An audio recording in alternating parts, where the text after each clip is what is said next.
So Dallas and I went to go see the Thunderbolts movie this weekend, and it was a really fun movie. But it also hit some topics of mental health, which there's been a lot of buzz about it on the internet. They did a really good job of talking about it. And there was one scene in particular that really hit home for me, but also has hit home for a lot of people. But it's spoilers, so we're gonna get into that after this.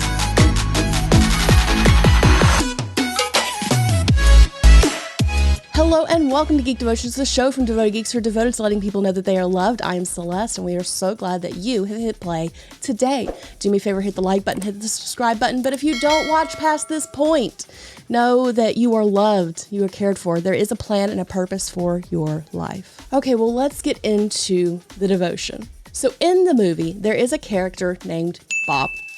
Bob seems to be a normal guy, but it's kind of brought up that he has some mental health issues. Well, it turns out that Bob has been experimented on, and he has powers sometimes. And then sometimes his mental health takes over in the form of something called the Void. It's intense. And what really, really got me about the Void in particular is that when it's talking to Bob and anybody else, but specifically Bob, it says things that a lot of people deal with and struggle with, mentally thinking anyway. Things like, you're not good enough. They're not really your friends. These are things that people struggle with in real life. This is not some script of just the movie. The Void is saying things that some people hear in their head and believe. Bob tries to fight the Void, and the other Thunderbolts, because of their perspective of being away from Bob, can see that he's not doing any good. He's punching it. He is punching the ever-loving crap out of it, but it's taking over, and he doesn't realize that. They come and surround him and hold him and start counteracting the things that the Void is saying, that they are his friends. They do love him. It was a real serious moment and a real touching moment. And it made Dallas and I think about the fact that, the things the Void is saying is real. Now, you may not have a giant shadow monster that is attacking you and the city and the world. It may not be personified like that, but a lot of people struggle with these things in their head. There's two things that come from this. From realizing that the Void is representing something that is very real for people. The first thing is this. If you have your own personal Void, the voice in your head that's going, you're not good enough. They're not really your friends. You're not loved. Know that voice is lying. You're not alone. Having these thoughts is okay, but believing them is not.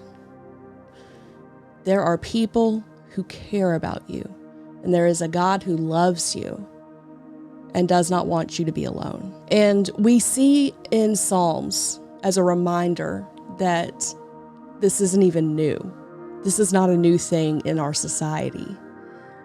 That David struggles with depression. Psalm 69, 14 through 18 says this: "Deliver me from sinking in the mire. Let me be delivered from my enemies and from the deep waters. Let not the flood sweep over me, or the deep swallow me up, or the pit close its mouth over me. Answer me, O Lord, for your steadfast love is good. According to your abundant mercies, turn to me. Hide not your face from your servant, for I am in distress. Make haste to answer me. Draw near to my soul, redeem me, ransom me because of my enemies." Now, I don't know for sure when David wrote this, but David had a lot of crazy things happening in his life. And he had legitimate reasons to listen to that internal voice, because sometimes that voice for him wasn't always internal. Sometimes it was external, but he still cries out to God. He's poetically saying, this is how I feel. So even if you don't feel like anybody in your life understands, know that God understands. And a bajillion years ago, David understood. It's not new. You're not alone. The second part of this is, if you're not someone who struggles with this, or if you are and you see somebody else who is, be the person who's there for them. Be the person who goes and sits with that person and tells them that that voice is lying, that the things in their head that they're struggling with are not the truth. They're not alone. That somebody does care for them. That can manifest in a couple of ways. It can be you going there and literally telling them these things, or it can be you going and going, okay, I'm just gonna sit with you. Never underestimate what your simple presence with someone can do. Not everybody needs to talk things out. Sometimes just sitting with them, expecting nothing from them, is what they need. Now, that said, if you are struggling with these thoughts to the point of wanting to do harm to yourself, and you need someone to talk to, there is a place you can call. It is the suicide hotline. Call 988. It's not even a full 7 digits, just 3 numbers that you can do to reach someone who will tell you all the things I'm telling you now, but in real time. And if you want someone to listen to you, they're there. They want to talk. They want to listen.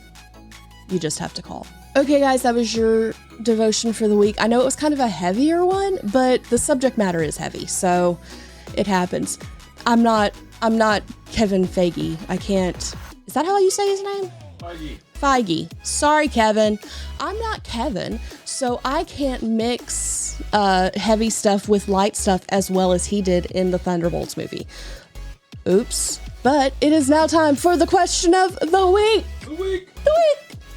Question of the week is this: what is a show, anime, book that you think artistically represents depression? Well, let us know in the comments. This did a great job of the void personifying the depression that Bob was going through. But there's other things out there. So let us know. We want to know. Okay, guys. Well, that was your devotion for the week. I hope you enjoyed it. All that being said, stay devoted. Peace and love.